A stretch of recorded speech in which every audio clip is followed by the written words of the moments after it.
Olá, como você está? Eu espero que esteja bem. Bom, o simples fato de estar assistindo a esse vídeo significa que você está vivo, né? Isso é um ponto muito importante. O outro ponto é que, mais uma vez, Deus deu mais um dia, mais uma oportunidade para nós. Bom, hoje é um sábado e eu, por causa das atividades do dia, acabei gravando, né, conseguindo gravar só agora na parte da tarde. Então você provavelmente vai receber esse vídeo na parte da tarde aí do sábado. Mas louvado seja Deus, porque tudo deu certo, graças a Deus, o sábado foi muito bom. E eu quero convidar você agora para orar comigo, para que a gente comece a falar um pouquinho sobre Jesus, ok? Pai amado, Pai querido, Pai bondoso, muito obrigado por quem o Senhor é, apesar de quem nós somos. Obrigado, Senhor Deus, por mais uma oportunidade de ouvir a Tua palavra, Pai. Obrigado porque o Senhor nos usa como instrumentos Teus. Pai, que cada um de nós recebamos do Senhor a porção do Espírito que nos cabe para fazermos a Tua obra e que para que o Senhor volte e o Senhor volte logo. Oramos assim, agradecidos por Cristo. Amém. Bom, vamos lá. O texto que nós vamos usar hoje está lá em Mateus 24 também. Só que é o comecinho, tá bom? Você vai encontrar ele no versículo 1 e no versículo 2.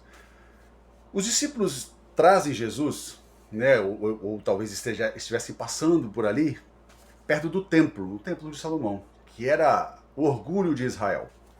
E eles olham, né, eles mostram para Jesus e tal, e falam sobre a suntuosidade do templo e tudo mais, e a riqueza que ali tem. O templo tinha o interior praticamente banhado a ouro. Não é? Então, Jesus, depois que os discípulos apresentam tudo isso, Jesus vem e joga um balde de água fria. Na verdade, Jesus ele sempre cria esse confronto com a realidade, não é? Jesus então disse para os discípulos o seguinte: vocês não estão vendo tudo isso? Pois é. Eu garanto para vocês, não ficará aqui pedra sobre pedra que não seja derribada. Os discípulos se assustaram com aquilo e começou então um diálogo de Mateus 24. Sinais dos tempos e tudo mais. Ok, vamos nos deter só nesses dois versículos aqui. Outro dia eu estava dando uma olhada nos templos, nas igrejas, né? Nas estruturas também, nos prédios, nas casas, nas mansões. E aí me veio esse texto à mente. Será que nós, seres humanos, nós estamos planejando passar a eternidade aqui? Ou talvez não a eternidade, mas a vida, né, que nos foi conferida, nós planejamos passar toda ela aqui sem almejar o céu, sem desejar coisas melhores, sem desejar a cidade de ouro, né, a cidade com fundamentos que nenhum construtor pode fazer, sabe? Será que é isso? Será que nós estamos nos prendendo só àquilo que nós podemos alcançar? A questão é, quando Jesus disse que ali não ficaria pedra sobre pedra que não seria derribada ou posta abaixo, ele estava se referindo ao ano 70 depois, na sua era, no caso, né, depois de Cristo, da invasão, né, de Roma, né, naquela circunvizinhança ali, e aí eles atearam fogo em todas as estruturas, né, inclusive no templo. E aí as cortinas pegaram fogo, tudo pegou fogo, e o ouro foi derretendo-se e entrando pelas frestas das rochas. As paredes, né, antigamente, eram construídas por pedras, né? Bom, o fogo passou, tudo aquilo passou, então vieram os saqueadores, tirando pedra de cima de pedra para tirar o ouro que havia escorrido entre essas pedras. Tudo o que nós conhecemos como mais suntuoso, como mais rico, como mais chique, como mais elegante, como mais caro, tudo isso vai queimar. Tudo isso vai ser destruído por ocasião da volta de Jesus. E no outro vídeo eu falei sobre isso e mencionei o seguinte: a única coisa que não pode ser queimado é o nosso caráter, somos nós. Nós não podemos ser queimados, nós precisamos estar prontos para que este fogo não nos atinja. O livro do Apocalipse traz uma expressão para este fogo, né, que por ocasião da segunda volta de Jesus, ou seja, Jesus veio, estamos aguardando o seu retorno, será a primeira volta de Jesus, e depois de 1000 anos, né, quando estaremos com Cristo, a Bíblia diz que depois de 1000 anos, então a cidade desce do céu e para num lugar que em hebraico se traduz por Armagedon. É o Vale do Megido. Bom, nesse momento, a Bíblia diz que os ímpios já terão sido ressuscitados, não por Satanás, mas como eles não têm mais a atuação do Espírito Santo, eles serão enganados pelo inimigo e acreditarão piamente que eles são um exército extremamente numeroso, e de fato serão, e que eles têm total condição de dominar essa cidade, tomar essa cidade e subjugar este reino. O que eles não sabem é o que Satanás sabe, que o fim dele já está determinado.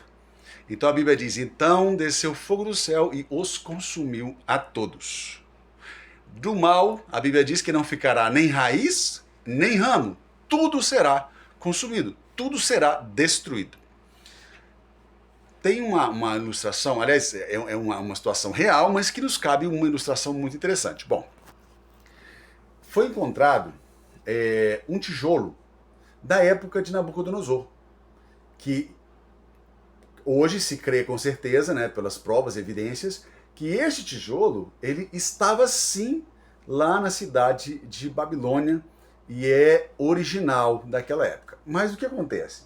Eu não sei se vocês conhecem ou já ouviram falar do Dr. Rodrigo Silva. Ele é arqueólogo, é adventista do sétimo dia, e esse cidadão, ele empreendeu uma obra e ele conseguiu juntar gente para fazer um museu em São Paulo, arqueológico bíblico, ou bíblico arqueológico.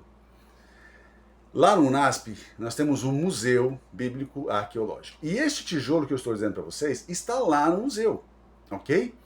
E o que acontece? Qual que é a curiosidade deste tijolo? Este tijolo veio parar na mão do pastor Rodrigo por um milagre de Deus, por provisão de Deus. Por quê? Porque alguém achou, alguém levou, alguém pegou, alguém deu para alguém, e a coisa foi andando até chegar na mão dele. Quando chegou na mão dele, e foi doado, quando chegou na mão dele, ele levou para as pesquisas, para fazer uma análise e tudo mais. O carbono 14, ele não consegue dar precisão àquilo, como é que eu vou dizer? Ele tem um limite, ok? Ele tem um limite de data ali, ok. Só que esse pedacinho de tijolo, esse pedacinho de barro ali, de queimado, ele tinha uma data muito mais recente do que a data da, entre aspas, naquela época, suposta destruição de Babilônia, ou suposto império de Babilônia. Porém, quando eles fizeram os exames e tudo mais, então constataram isso.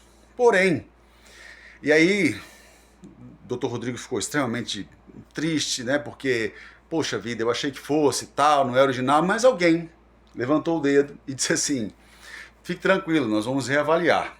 E aí fizeram outras avaliações e descobriram o seguinte, que o tijolo, né, esse pedacinho de tijolo lá, ele era de fato original. Ele é de fato original. Ele é de fato pertencente, ou foi pertencente a essa cidade. Qual era o problema? O problema é que em algum momento houve um incêndio muito, muito intenso e o fogo ele zera a data, ou seja, no momento do incêndio ele zera a data, ou seja, não tem como mais avaliar. Se fosse feita uma análise desse tijolo no momento do incêndio, ou seja, lógico, né? Acabou o incêndio, você pega o tijolo e faz uma análise, você não conseguiria voltar para lugar nenhum. Por quê?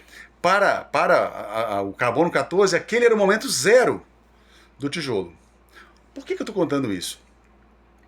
Porque o aionios, que é o fogo que queima para a eternidade, ou seja, ele não queima por toda a eternidade, como alguns acreditam, mas ele queima para toda a eternidade, ou seja, de uma vez por todas.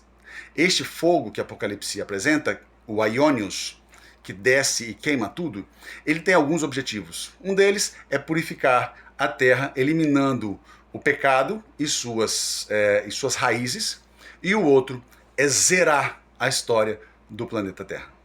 Quando isso acontecer, nós começaremos uma história.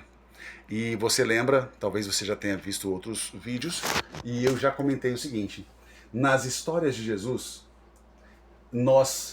as histórias de Jesus, nós vemos que elas têm começo, elas têm meio, mas elas não têm fim. Jesus nos levará para uma história sem fim, para uma eternidade, para que possamos habitar no lugar onde habita a justiça, o amor e a misericórdia. Vamos orar? Pai amado, obrigado, Senhor Deus, por essas coisas lindas e maravilhosas que estão escritas na Bíblia. Pelo poder do Teu Evangelho, pelo poder do Teu Espírito, para nos mostrar essas coisas. Obrigado pela esperança que pulsa em nosso coração. Obrigado porque quando ouvimos esta mensagem, falando sobre a nova terra, um novo céu, nos quais habita a justiça, o nosso coração se enche de expectativa e também, Senhor Deus, se enche de tremor e temor, porque nós não temos condição para chegar a este lugar, a não ser que o Senhor nos leve. Toma-nos, Deus, em teus santos e poderosos braços de amor, como um pai carrega seu filho por um lugar difícil, aliás, impossível de caminhar. Toma-nos, Deus, e nos leva para a eternidade. Oramos em nome de Jesus.